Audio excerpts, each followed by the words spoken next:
श्रीमद् भागवतम के एकादश स्कंद का 9वां अध्याय और इसमें पूर्ण वैराग्य का वर्णन हुआ है।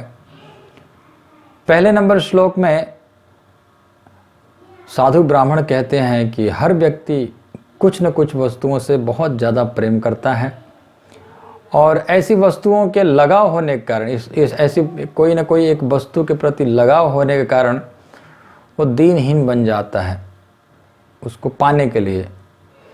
और जो व्यक्ति इसको समझता है कि किसी लगाव के कारण ही मुझे दीनहीन बनना पड़ रहा है, इस बात को जो जान लेता है वो भौतिक संपत्ति के स्वामित्व का लगाव को त्याग देता है कि मेरा है। स्वामित्व का लगाव जो है, स्वामित्व या और लगाव उसको त्याग देता है और फिर उसको परम आनंद मिलता है, असीम आनंद मिलता है। दूसरे नंबर श्लोक में कहते हैं, साधु ब्राह्मण कहते हैं कि एक बार बड़े बाजों की एक टोली ने कोई शिकार न पा सकने के कारण एक दुर्बल बाज पर आक्रमण कर दिया। जो थोड़ा सा मांस लेकर के रखा था उसी बाज पर आक्रमण कर दिया। बहुत सारे बाजों के झुंड ने, टोली ने आक्रमण कर दिया और उस समय उसने अपने जीवन को संकट में देख करके उसने उस मांस के लोथड़ा को उसने छोड़ दिया। तब उसको वास्तविक सुख मिला। उसको पता लग गया कि अब तो मेरी जान जाने वाली है, तो उसने वह छोटा सा मांस का लोथड़ा था उसको छोड़ दिया। तो बाजों ने उस पर आक्रमण नहीं किया और वह मांस के लिए दौड़ने लगे, उड़ने लगे। तो उसको बहुत सुख मिला, वास्तविक सुख मिला, आनंद मिला छोड़ने पर, त्यागने पर। तीसरे नंबर श्लोक में कहते हैं कि पारिवारिक जीवन में माता पिता हमेशा अपने घर, अपने बच्चों और अपनी प्रतिष्ठा के विषय में चिंतित रहते हैं, लेकिन मुझे इन बातों से कोई लेना देना नहीं है। साधु ब्राह्मण कहते हैं कि मुझसे कोई लेना देना नहीं है इन सभी बातों से, क्योंकि मैं न तो किसी परिवार के लिए चिंता करता हूँ, न ही मैं अपमान की परवाह करता हूँ, मान अपमान की। और मैं आत्म जीवन का ही आनंद उठाता हूँ। आत्म जीवन मतलब आत्मा में ही रमण करने वाले हैं, आत्म राम है। और मुझे आध्यात्मिक पद पर प्रेम मिलता है, ऐसे रहने से मुझे प्रेम मिलता है, आध्यात्मिक प्रेम मिलता है। और इस तरह मैं पृथ्वी पर बालक की भांति विचरण करता हूँ, साधु ब्राह्मण कहते हैं। चौथे नंबर श्लोक में वह साधु ब्राह्मण कहते हैं कि इस जगत में 2 प्रकार के लोग होते हैं जो चिंताओं से मुक्त होते हैं। पहला तो वो होते हैं जो पागल होते हैं, बिल्कुल पागल, जो रास्ते में पागलों को देखते हैं, वो फिर कोई चिंता नहीं होता उनको। वो बालकों की तरह अज्ञानी होते हैं, बिल्कुल अज्ञानी होते हैं। और दूसरे प्रकार के लोग वो है जो गुणों से अतीत हैं, तीनों गुणों से अतीत, सत्वगुण, रजोगुण, तमोगुण, तीनों गुणों से अतीत, तीनों गुणों को पार कर चुके हैं, विशुद्ध सत्व में हैं और भगवान तक पहुंच चुके हैं, तो वो भी परम आनंद में होते हैं। और एक पागल लोग होते हैं। तो 2 प्रकार के लोग जो होते हैं, परम सुख, परम आनंद, चिंताओं से मुक्त होते हैं ये लोग। और 5वें नंबर श्लोक में साधु ब्राह्मण कहते हैं कि एक बार विवाह के योग्य एक तरुणी अपने घर में अकेली थी और उनके माता पिता, उस तरुणी की जो माता पिता थे वो बाहर गए थे और कोई नहीं था घर में। उसके संबंधी उस दिन किसी अन्य स्थान पर चले गए थे, कोई नहीं था घर में।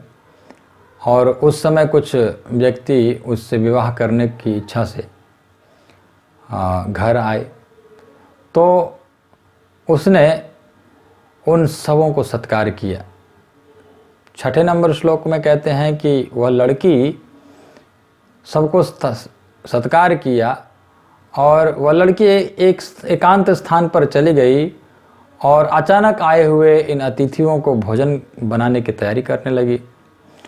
जब वह धान कूट रही थी तो उसकी कलाइयों की शंख की चूड़ियाँ एक दूसरे से टकराकर जोर जोर से खड़खड़ा रही थी। तो 7वें नंबर श्लोक में कहते हैं कि उस लड़की को भय था कि ये लोग उसके परिवार को गरीब ना समझें, कहीं गरीब समझने लग जाएंगे कि ये धान कूट रही है, क्योंकि उसकी पुत्री धान कूटने की तुच्छ कार्य में लगी हुई थी। तो अत्यंत चतुर होने के कारण वह जो लड़की थी बहुत चतुर थी, इसलिए उसने बाहों में जो पहनी हुई जो शंख की चूड़ियाँ थी, उन चूड़ियों में से दोनों कलाइयों में से सभी चूड़ी तोड़ दी और दो दो केवल चूड़ियाँ रखी, केवल दो दो चूड़ियाँ रखी और बाकी सब चूड़ियों को उसने तोड़ दिया। 8वां नंबर श्लोक में कहते हैं कि जो ही वह लड़की ने धान कूटने लगी, अब दो दो चूड़ियाँ हैं केवल, और कूटने जैसे शुरू की, क्योंकि चूड़ियों का आवाज़ सुनाई देगा तो समझ में आ जाएगा कि धान कूट रही है, इतने पैसे वाली, ये तो गरीब लोग हैं लगता है ना, ऐसे सोचने लगेंगे वो लोग। तो उनको न सुनने के लिए उसने सारी चूड़ियों को तोड़ दी थी, केवल दो दो ही चूड़ी रखी थी। और जो ही वह लड़की धान कूटने लगी तो कलाई की दो दो चूड़ियाँ टकरा कर आवाज़ करने लगी। फिर दो दो हैं तो दोनों आवाज़ करने लगे। पहले तो ज़्यादा आवाज़ कर रहे थे, अब कम आवाज़ कर रहे हैं, पर आवाज़ तो कर रहे हैं। तो इसीलिए उसने फिर से दोनों कलाइयों से एक एक चूड़ियों को उसने उतार ली, और जब हर कलाई में एक एक चूड़ी रह गई तो फिर आवाज़ नहीं हुई। तो 9वां नंबर श्लोक में वो साधु ब्राह्मण कहते हैं कि हे शत्रुओं को दमन करने वाले महाराज यदु, मैं इस जगत के स्वभाव के बारे में निरंतर सीखते हुए पृथ्वी पर विचरण करता हूँ। इस तरह मैंने उस लड़की से स्वयं शिक्षा ग्रहण किया। क्या शिक्षा ग्रहण किया उस लड़की से? तो 10वां नंबर श्लोक में कहते हैं कि जब एक स्थान पर अनेक लोग एक साथ रहते हैं तो निश्चित रूप से झगड़ा होगा, और यहाँ तक कि यदि केवल दो लोग ही एक स्थान पर रहें तो भी जोर जोर से बातचीत होगी और आपस में मतभेद भी रहेगा। इसीलिए झगड़े से बचने के लिए मनुष्य को अकेले रहना चाहिए, है ना। यही उन्होंने सीखा, जैसा कि हमने इस लड़की की चूड़ी के दृष्टांत से शिक्षा प्राप्त कर सकते हैं। और 11वां नंबर श्लोक में कहते हैं कि योगासनों में दक्षता प्राप्त कर लेने और श्वास क्रिया पर नियंत्रण पा लेने पर मनुष्य को चाहिए कि वैराग्य और नियमित योगाभ्यास द्वारा मन को स्थिर करें। हमेशा योगाभ्यास करना चाहिए, और वैराग्य, हमारे अंदर में वैराग्य भी होना चाहिए। और वैराग्य कहाँ से आएगा? भक्ति और ज्ञान आने से, भक्ति महारानी आने से ज्ञान और वैराग्य अपने आप आता है। तो इस तरह मनुष्य को योगाभ्यास के एक लक्ष्य पर ही सावधानी से अपने मन को स्थिर करना चाहिए। 12वां नंबर श्लोक में वह साधु ब्राह्मण कहते हैं कि जब मन भगवान पर स्थिर हो जाता है तो उसे वश में किया जा सकता है। जब तक वो स्थिर ना हो तब तक उसको वश में नहीं कर सकते। जब वो शांत हो जाए तो फिर आप वश में कर सकते उस मन को। स्थायी दशा को प्राप्त करने पर मनुष्य करके मन भौतिक कार्यों को करने की दूषित इच्छाओं से मुक्त हो जाता है। जब स्थायी दशा प्राप्त कर ले, जब शांत हो जाता है मन, फिर उसमें भौतिक कार्यों में मन नहीं लगता है, फिर इन दूषित इच्छाओं से मुक्त हो जाता है। और इस तरह सत्वगुण के प्रबल होने पर मनुष्य रजो तथा तमोगुण का पूरी तरह परित्याग कर सकता है। जैसे ही सत्वगुण आता है तो सत्वगुण आते ही रजोगुण और तमोगुण तो गायब हो जाता है फिर, क्योंकि एक ही गुण होता है व्यक्ति के अंदर में, एक समय में तीनों गुण कभी विद्यमान नहीं होता है। अगर सत्वगुण चल रहा है तो फिर रजोगुण और तमोगुण वहाँ पर नहीं है, रजोगुण जीत गया है और तमोगुण और रजोगुण और तमोगुण को सत्वगुण ने परास्त कर दिया है। तो ऐसे अगर सत्वगुण है तो फिर रजोगुण और तमोगुण उसके अंदर में नहीं होगा, और धीरे धीरे सत्वगुण से भी परे जा सकता है व्यक्ति। और जब मन प्रकृति के गुण रूपी ईंधन से मुक्त हो जाता है, प्रकृति के गुण सत्वगुण रजोगुण और तमोगुण से इस ईंधन से, इस लकड़ी से जब मुक्त हो जाता है, इस ईंधन से मुक्त हो जाता है, तो संसार रूपी अग्नि जो है बुझ जाती है। विशुद्ध सत्व में होता है, सतोगुण रजोगुण तमोगुण से मुक्त होकर के विशुद्ध सत्व में होता है, तो फिर ये है त्रिगुण जो है, सतोगुण रजोगुण तमोगुण, ये जो गुण त्रिगुण है, इसकी अग्नि जो है बुझ जाती है और तब उसका सीधा संबंध दिव्य स्तर पर अपने ध्यान के लक्ष्य परमेश्वर से जुड़ जाता है। और 13वां नंबर श्लोक में कहते हैं कि जब मनुष्य की चेतना भगवान पर पूरी तरह स्थिर हो जाती है, जब हमारी चेतना भगवान पर बहुत अच्छी तरह से स्थिर हो जाती है, तो उसे द्वैत अथवा आंतरिक बाह्य सच्चाई नहीं दिखती है। अंदर की और बाहर की सच्चाई नहीं दिखती है। जैसे ही भगवान में स्थिर हो जाता है हमारा मन, तो फिर बाहर और अंदर की कोई कुछ भी दिखता नहीं है। यहाँ पर एक ब्राह्मण एक बाण बनाने वाले का दृष्टांत दिया गया है, जो एक सीधा बाण बनाने में इतना लीन था कि उसने एक बगल से गुजर रहे राजा तक को नहीं देखा। राजा जब निकलते हैं तो राजा के साथ में बहुत सारे सैनिक होते हैं, नगाड़े बजता है, सिपाही होते हैं, बहुत सारे हल्ला होता है। लेकिन इतना हल्ला होते हुए इस राजा वहाँ से एक निकल गया, लेकिन ये इसको पता ही नहीं चला, क्योंकि वो बाण बनाने में ऐसा मस्त था, इतना व्यस्त था, इसका ध्यान इतना लगा हुआ था उस सीधा बाण बनाने में कि उसको पता ही नहीं चला कि राजा निकल गए। राजा के साथ साथ में बहुत सारे सैनिक वैनिक होते हैं, पर फिर भी उसको पता नहीं चला। तो ऐसे होता है जब कोई व्यक्ति भगवान में, जिसका चेतना भगवान में पूरी तरह स्थिर हो जाता है, तो फिर उसको आंतरिक और बाह्य की सच्चाई नहीं दिखता, उसको कुछ भी नहीं दिखाई देता। फिर तो 14वां नंबर श्लोक में कहते हैं कि संत पुरुष को अकेले रहना चाहिए, संत को अकेले ही रहना चाहिए, किसी स्थिर आवास के बिना। ऐसे नहीं कि यहाँ स्थिर आवास नहीं होना चाहिए कि यहाँ रह रहे हैं बस यहीं रह रहे हैं हमेशा, नहीं, चलते रहना चाहिए, एक जगह पर हमेशा स्थिर होकर के नहीं रहना चाहिए, है ना। हाँ, बहता पानी और रमता योगी अच्छा होता है। बहता पानी बहते रहे तो ठीक है, शुद्ध रहता है, और पानी भी एक जगह इकट्ठा रह जाए, ना बहे, तो फिर वो भी गंदा हो जाता है।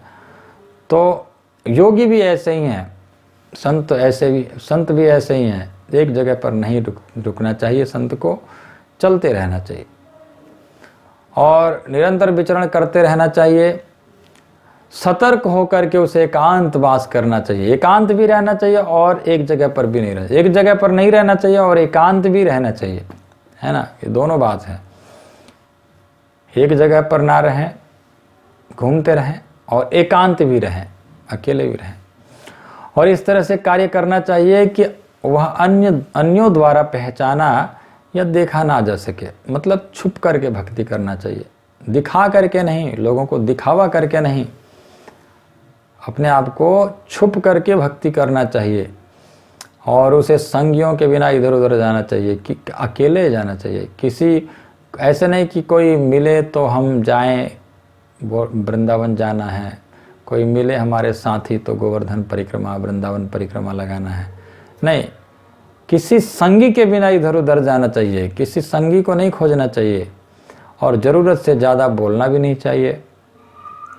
और 15वां नंबर श्लोक में कहते हैं कि जब नश्वर शरीर में वास करने वाला मनुष्य सुखी घर बनाने का प्रयास करता है कि खूब अच्छा बड़ा बिल्डिंग, खूब अच्छा बंगला हो जाए, ऐसे जब कोई व्यक्ति सोचने लग जाता है तो उसका परिणाम व्यर्थ और दुखमय होता है। परिणाम तो व्यर्थ होने ही वाला है, क्योंकि घर तो अपना है नहीं, घर परिवार सब कुछ तो छूट कर चला जाएगा, तो व्यर्थ होने वाला है और दुखमय होगा। क्यों दुखमय होगा? क्योंकि इस घर बनाने के लिए कितना मेहनत करना पड़ेगा, तो दुखमय ही होगा ना। तो किंतु सांप अन्यों द्वारा बनाए गए घर में घुस जाता है और सुखपूर्वक रहता है। तो ये सीखना चाहिए एक संत को, कभी अपना घर बनाने का प्रयास नहीं करना चाहिए संत को। उसे सांप से सीखना चाहिए कि चूहा जो है घर बनाता है, चूहा बिल बनाता है और उसमें रहता है, सर्प जो है उस बिल में घुसता है और उस चूहा को खा जाता है और उसी बिल में सर्प रहने लगता है। सर्प बिल नहीं बनाता है, बनाता चूहा है लेकिन रहता सर्प है मज़े से। तो इससे हमको सीखना चाहिए, संत को सीखना चाहिए, एक संत को, कि अपने लिए प्रयास ना करें, अन्यों द्वारा दिया गया अन्न आदि से अपना जीवन यापन करना चाहिए। अपने से अन्न उपार्जन करने का प्रयास नहीं करना चाहिए, या रहने का या खाने का। 16वां नंबर श्लोक में वह साधु ब्राह्मण कहते हैं कि ब्रह्मांड के स्वामी नारायण सभी जीवों के आराध्य ईश्वर हैं और वे किसी बाह्य सहायता के बिना अपनी शक्ति से इस ब्रह्मांड की सृष्टि करते हैं। किसी और की सहायता नहीं चाहिए होता है कि कोई आकर के मेरे को सहायता करेगा तो मैं कुछ करूँगा। सृष्टि करने के लिए किसी की सहायता नहीं चाहिए होता है भगवान को। भगवान स्वयं अपने से करते हैं सृष्टि, और संहार के समय ब्रह्मांड को अपने काल रूपी श्वास से नष्ट भी कर देते हैं और बद्ध जीवों समेत समस्त ब्रह्मांडों को अपने में समेट लेते हैं, अपने पेट में ले लेते हैं जैसे प्रलय होता है। और इस तरह उनका समीप आत्मा, उनका असीम आत्मा ही समस्त शक्तियों का आगार है और आश्रय है। सूक्ष्म प्रधान जो समस्त विराट जगत का आधार है, भगवान ये सूक्ष्म और विराट जो है, जो कुछ भी है और जगत का आधार है, भगवान के ही भीतर सिमट जाता है। जो कुछ भी संसार में सब भगवान के अंदर चला जाता है जैसे ही प्रलय होता है, और इस तरह उनसे भिन्न नहीं होता। संहार के फलस्वरूप वे अकेले ही रह जाते हैं। तो संहार के बाद भी अकेले रहते हैं और संहार से, सृष्टि से पहले भी अकेले थे। अहमेवा समेवाग्रे। 17वां और 18वां नंबर श्लोक में वह साधु ब्राह्मण कहते हैं कि जब भगवान काल के रूप में अपनी शक्ति का प्रदर्शन करते हैं तो सत्वगुण जैसी अपनी भौतिक शक्तियों को प्रधान निरपेक्ष साम्य अवस्था तक ले जाते हैं, और तो उस निरपेक्ष अवस्था और जीवों के भी परम नियंता बने रहते हैं। जब सारा संसार खत्म हो जाता है तब भी भगवान जो है परम नियंता है, सबका स्वामी है, सबका नियंता है। भगवान खत्म हो जाता है तब भी सब भगवान के पेट के अंदर चले जाते हैं तो भी भगवान ही मालिक है, और जब सृष्टि नहीं हुआ होता है तब भी वही स्वामी है, सृष्टि के बाद भी वही है।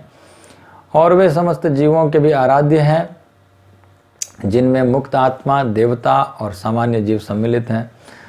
तो मुक्त आत्मा भी भगवान, मुक्त आत्मा का भी स्वामी है भगवान, और देवताओं का भी स्वामी भगवान ही है, और हम जैसे बद्ध जीवों का भी जो स्वामी है वो भगवान ही है। तो भगवान शाश्वत रूप से किसी भी उपाधि से मुक्त रहते हैं, किसी भी उपाधि में फंसे नहीं रहते हैं। भगवान ऐसा नहीं है कि कोई उपाधि है उनको और भगवान रूपी एक उपाधि है, वो उस उपाधि से मुक्त होते हैं या उपाधि को छोड़ते हैं। उपाधि नहीं है, भगवान सभी उपाधियों से मुक्त है और वो इस आध्यात्मिक आनंद की समग्रता से मुक्त है, जिसका अनुभव भगवान के आध्यात्मिक स्वरूप का दर्शन करने पर होता है। इस तरह भगवान मुक्ति का पूरा अर्थ प्रकट करते हैं। 19वां नंबर श्लोक में कहते हैं वो साधु ब्राह्मण, हे यदु महाराज, हे शत्रुओं के दमन करता, सृष्टि के समय भगवान अपनी दिव्य शक्ति का विस्तार काल रूप में करते हैं, और वे 3 गुणों से बने हुए अपनी भौतिक शक्ति अर्थात माया को क्षुब्ध करके महतत्व को उत्पन्न करते हैं। भगवान माया पर दृष्टिपात करते हैं और महतत्व माया के द्वारा, माया को देखते ही, दृष्टिपात करते ही महतत्व की उत्पत्ति हो जाती है। और 20वां नंबर श्लोक में वो साधु ब्राह्मण कहते हैं कि जो प्रकृति के 3 गुणों का आधार है, महतत्व जो है प्रकृति के 3 गुणों का आधार है और जो विविध रंगी ब्रह्मांड प्रकट करता है। महतत्व से ही ब्रह्मांडों की उत्पत्ति होती है, तो वह सूत्र या महतत्व कहलाता है। उसी को महतत्व कहते हैं या सूत्र कहते हैं, जिनसे ब्रह्मांड उत्पत्ति होती है। और निसंदेह यह ब्रह्मांड उसी महतत्व के भीतर टिका हुआ रहता है और इसकी शक्ति के कारण जीव को भौतिक जगत में आना पड़ता है। तो महतत्व ही है सब कुछ का जो कारण है। जीवों को इस भौतिक संसार में लाने का भी काम वही महतत्व के द्वारा होता है और ब्रह्मांडों की उत्पत्ति भी वही महतत्व से होता है। 21वां नंबर श्लोक में कहते हैं, जिस तरह मकड़ी अपने ही भीतर से मुख में से धागा निकाल करके फैलाती है और कुछ काल तक उससे खेलती है और अंत में निगल जाती हैं, उसी तरह भगवान अपनी निजी शक्ति को अपने भीतर से ही विस्तार देते हैं। जैसे मकड़ी से उदाहरण दे रहे हैं कि मकड़ी जो है अपने मुख से बहुत सारे धागा निकालती हैं और उसके द्वारा खेलती हैं, बहुत सारे अच्छी तरह जाली बनाती हैं और जाला बना करके उसी के ऊपर कुछ देर खेलती हैं और खेलने के बाद फिर उसी को खा जाती हैं, निकल जाती हैं। वैसे ही भगवान जो है अपनी निजी शक्ति से अपने ही भीतर से विस्तार करते हैं इस संसार का और इस तरह भगवान विराट जगत रूपी जाल को प्रदर्शित करते हैं और अपने प्रयोजन के अनुसार उसे काम में लाते हैं और अंत में उसे पूरी तरह अपने भीतर समेट लेते हैं। जैसे मकड़ी अपने भीतर समेट लेती हैं, खा जाती हैं, उसको निगल जाती हैं, वैसे ही भगवान इस संसार को अपने अंदर ले लेते हैं, निकल जाते हैं। 22वां नंबर श्लोक में कहते हैं कि यदि देहधारी जीव प्रेम, द्वेष या भयवश अपने मन को बुद्धि और पूर्ण एकाग्रता के साथ किसी विशेष शारीरिक स्वरूप में स्थिर कर दे तो वह उस स्वरूप को अवश्य प्राप्त करेगा जिसका वह ध्यान करता है। तो जिस पर ध्यान करते हुए हम अपना मन को ज़्यादा एकाग्र करेंगे, जिस पर, उसी को हम प्राप्त करेंगे। तो ये इसका उदाहरण बता रहे हैं। 23वां नंबर श्लोक में कहते हैं कि एक बार एक बर है ना, बर जो एक कीड़े होते हैं,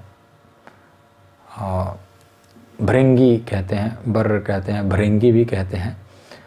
तो एक बार एक भृंगी ने एक कमज़ोर कीड़े को अपने छत्ते में जबरन घुसेड़ दिया और उसे वहीं बंदी बनाए रखा।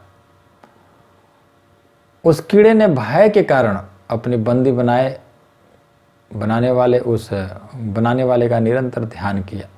जो कमज़ोर कीड़ा था, भृंगी नहीं था, वो कुछ और ही कीड़ा था, उसको पकड़ करके उसको बंदी बनाया और अपने छत्ते में उसको लेकर के घुसेड़ दिया और निकल नहीं पा रहा था और वो बहुत डरा हुआ था और जिस भृंगी ने पकड़ करके डाला था उसी को ही वो चिंतन करते रहा, भय के मारे ध्यान करते रहा। अपना शरीर त्यागे बिना ही धीरे धीरे बर जैसी, मतलब वो भृंगी जैसी स्थिति प्राप्त किया। भृंगी जैसा उसका शरीर हो गया, वो उसके अंदर भृंगी की तरफ पंख भी हो गए और उसने पंख से उड़ने लगी। और इस तरह मनुष्य अपने निरंतर ध्यान के अनुसार स्वरूप प्राप्त करता है। तो जैसे भगवान को अगर ज़्यादा भक्त चिंतन करता है तो भगवान का जैसा शरीर प्राप्त करता है, भगवान का जैसा शरीर जो दिव्य शरीर है, जन्म मृत्यु जरा व्याधि से मुक्त जो शरीर है, उस शरीर को भक्त जो है प्राप्त करता है जब भगवान को ज़्यादा चिंतन करता है। उदाहरण से यह भृंगी कीड़े का उदाहरण से बता रहे हैं। 24वां नंबर श्लोक में कहते हैं कि वह साधु ब्राह्मण कहते हैं यदु महाराज से कि मैंने इन आध्यात्मिक गुरुओं से महान ज्ञान प्राप्त कर लिया। मैं इन 24 गुरुओं का नाम उन्होंने बताए हैं अभी तक, तो इन गुरुओं से मैंने बहुत सारे महान ज्ञान मैंने प्राप्त कर लिया हूँ और अब मैं अपने शरीर से जो कुछ सीखा है उसे मैं बतलाता हूँ, उसे भी ध्यान से सुनो। अब शरीर से जो सीखे हैं वो बता रहे हैं। अब तक उन्होंने गुरुओं से सीखे थे, अब शरीर को भी गुरु बना करके उन्होंने सिखाया है। 25वां नंबर श्लोक में कहते हैं कि शरीर भी मेरा गुरु है, क्योंकि यह मुझे वैराग्य की शिक्षा देता है। शरीर जो है वैराग्य का शिक्षा देता है। सृष्टि और संहार से प्रभावित होने के कारण शरीर जो है, सृष्टि होता है, जन्म होता है और संहार भी हो जाता है, मर भी जाता है शरीर। सृष्टि और संहार से प्रभावित होने के कारण इसका कष्टमय अंत होता है। मरने का समय बहुत कष्ट होता है, कष्टमय अंत होता है। हमारा शरीर का जो अंत होता है वह खुशी खुशी कोई नहीं मरता है ना, कष्टमय अंत होता है। शरीर छोड़ना नहीं चाहता है व्यक्ति, कितना भी बूढ़ा हो जाए मरना नहीं चाहता है, इसलिए कष्टमय अंत होता है। यद्यपि ज्ञान प्राप्त करने के लिए अपने शरीर का उपयोग करते हुए मैं सदैव स्मरण रखता हूँ कि यह अंततः अन्यों द्वारा विनष्ट कर दिया जाएगा। ये जो शरीर है ये अन्यों के द्वारा विनष्ट हो जाएगा, अन्यों के द्वारा या काल के द्वारा विनष्ट तो होगा ही होगा, मर जाएंगे। फिर कुछ लोग जला करके भस्म कर देंगे, जला भी देंगे, नष्ट हो जाएगा शरीर। इसीलिए मैं विरक्त रह करके इस जगत में इधर उधर विचरण करता हूँ। शरीर तो ऐसे ही जाने वाला है, तो ये शरीर से विरक्त होकर के मैं विचरण करता हूँ, तो साधु ब्राह्मण कहते हैं। 26वां नंबर श्लोक में कहते हैं कि शरीर से आसक्ति रखने वाला व्यक्ति अपनी पत्नी, बच्चों, संपत्ति, पालतू पशुओं माने गाय आदि जो पाल के रखे हैं, नौकरों, घरों और संबंधियों और मित्रों इत्यादि की स्थिति को बढ़ाने के लिए, मतलब और मित्र बन जाए और संबंधी बन जाए और नौकर हो जाए और घर बन जाए और पशु बन जाए, इसको बढ़ाने के लिए बच्चे संतान और बढ़ते चला जाए, इन सब को बढ़ाने के लिए और सुरक्षित रखने के लिए बहुत ज़्यादा संघर्ष करता है व्यक्ति, धन एकत्र करता है इन सब को बढ़ाने के चक्कर में, और वह अपने ही शरीर की तुष्टि के लिए यह सब करता है। सब क्यों करता है? अपना शरीर को तुष्टि करने के लिए। जिस प्रकार एक वृक्ष नष्ट होने के पूर्व भावी वृक्ष का बीज उत्पन्न करता है, जैसे कोई एक वृक्ष है और वह वृक्ष खत्म होने से पहले, वह वृक्ष गिरने से पहले दूसरे वृक्ष और होने के लिए वह बीज गिराता है और उस बीज से और भी बहुत सारे वृक्ष वहाँ पर उत्पत्ति होती है और सारे वृक्षों की। उसी तरह मरने वाले शरीर, जैसे वह वृक्ष दूसरा वृक्ष जन्म दे देता है अपने मरने से पहले, वैसे ही मरने वाले शरीर जो है अपने संचित कर्म के रूप में अपने अगले शरीर का बीज प्रकट करता है। यह शरीर, अगला शरीर कैसा मिलेगा, वह हमारे कर्म के द्वारा बीज प्रकट हो जाता है कि अब आगे ये वाला शरीर मिलने वाला है, क्योंकि तुमने ये कर्म किए हो। और इस तरह भौतिक जगत के नैरंतर्य से आश्वस्त होकर भौतिक शरीर समाप्त हो जाता है। और 27वां नंबर श्लोक में वह साधु ब्राह्मण कहते हैं कि जिस व्यक्ति की कई पत्नियां होती हैं वह उनके द्वारा निरंतर सताया जाता है। वो सारे पत्नियां जो हैं सताती रहती हैं अपने पति को, कोई कुछ चाहती है, कोई कुछ चाहती है, और वह अकेले पालन पोषण के लिए जिम्मेदार होता है, क्योंकि बहुत सारे पत्नियों से उसने शादी किया है, तो जिम्मेदारी है अब उनकी पालन पोषण करना। इस तरह सारी पत्नियां उसे निरंतर भिन्न भिन्न दिशाओं में खींचती रहती हैं, कोई इधर खींचती है, कोई उधर खींचती है ना। बहुत सारे पत्नी हैं और हर पत्नी अपने स्वार्थ के लिए संघर्ष करती है, अपने स्वार्थ के लिए खींच रही है। ऐसा नहीं है ना, जिसकी पत्नी है उसके लिए उसकी स्वार्थ के उससे प्रेम के कारण नहीं, अपने स्वार्थ के लिए खींच रही है।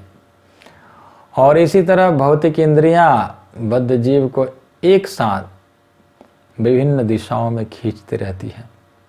जैसे एक पति को बहुत सारे पत्नियां अपने अपने तरफ खींचती हैं, वैसे ही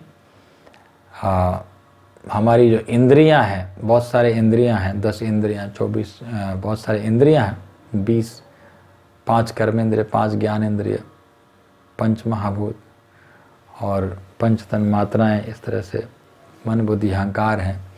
तो ये सब जो है अपने अपने तरफ खींचती हैं। कैसे खींचती है? जैसे कोई एक व्यक्ति का बहुत सारे पत्नी अपने अपने तरफ खींचती है, वैसे हमको हमारी इंद्रियां अपने अपने तरफ खींचती रहती हैं, सताती रहती है। जैसे पत्नी बहुत सारे पत्नी एक पति को सताती रहती है, वैसे ही हमारी इंद्रियां जो है हमको सताती रहती हैं।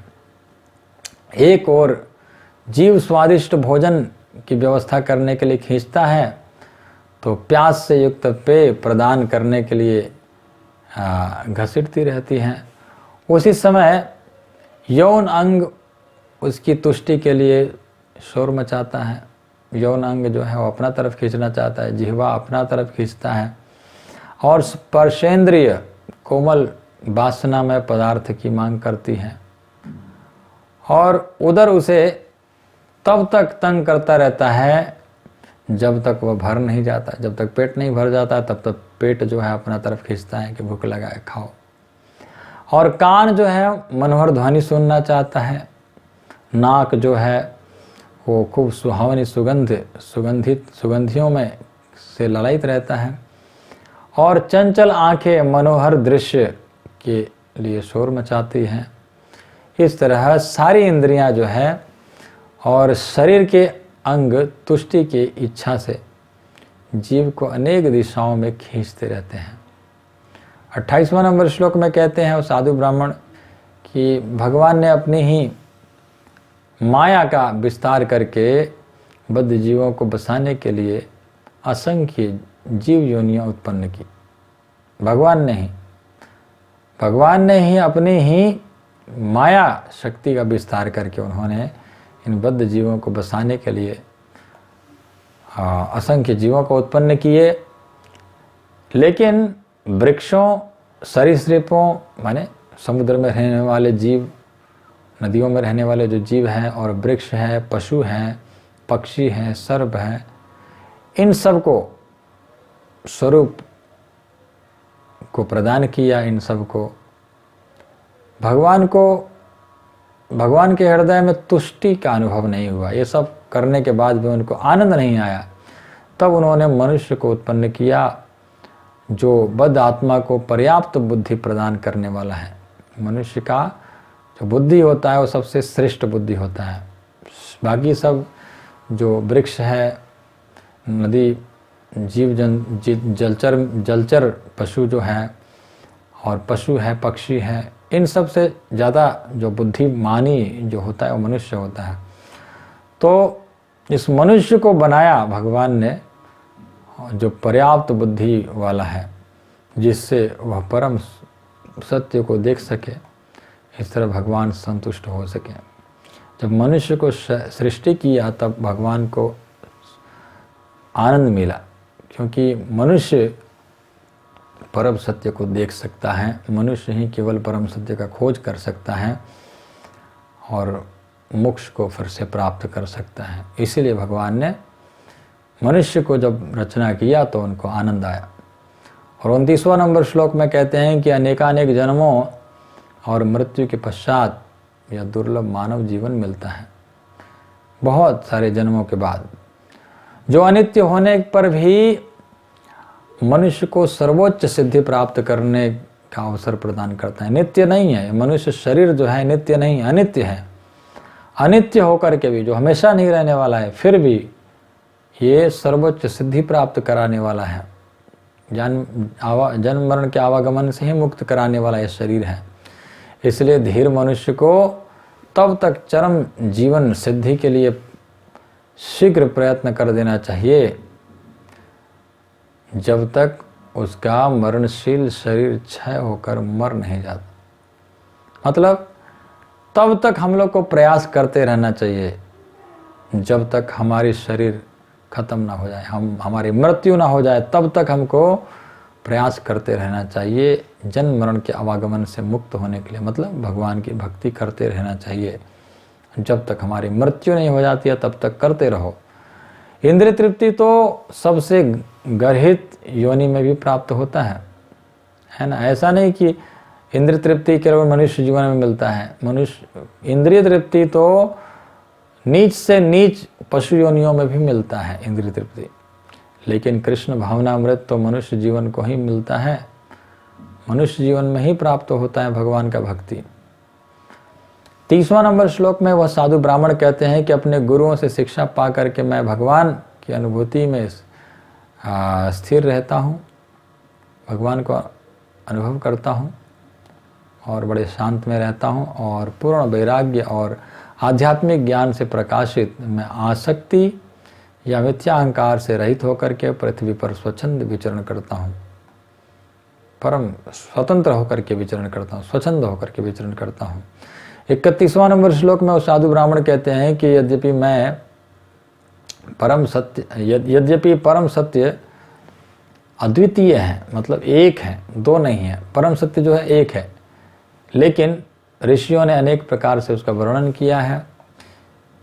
एक ही है पर अनेक प्रकार से वर्णन हुआ है, ऋषियों ने अनेक प्रकार से वर्णन की है। इसलिए हो सकता है कि मनुष्य एक गुरु से अत्यंत स्थिर या पूर्ण ज्ञान प्राप्त ना कर पाए, ऐसे हो सकता है कि एक गुरु से, इसलिए मैंने 24 गुरु बनाया, ये कहने का मतलब है। और 32वां नंबर श्लोक में भगवान उद्धव जी से कहते हैं कि राजा यदु से वह ब्राह्मण और साधु ब्राह्मण इस प्रकार कहने के बाद विद्वान ब्राह्मण, वह जो ब्राह्मण था साधु ब्राह्मण, राजा को नमस्कार किया और पूजा को स्वीकार किया। उस राजा ने पूजा किया और उस पूजा को उसने स्वीकार किया, उस साधु ब्राह्मण ने, और भीतर से प्रसन्न हुआ, और तब वह विदा लेकर के उसी तरह चला गया जैसे वह आया था। वह जो साधु ब्राह्मण है वो चला गया। 33वां नंबर श्लोक में कहते हैं कि हे उद्धव, उस अवधूत के शब्दों को सुन करके राजा यदु समस्त भौतिक आसक्ति से मुक्त हो गया और उसका मन आध्यात्मिक पद पर समान भाव से स्थिर हो गया।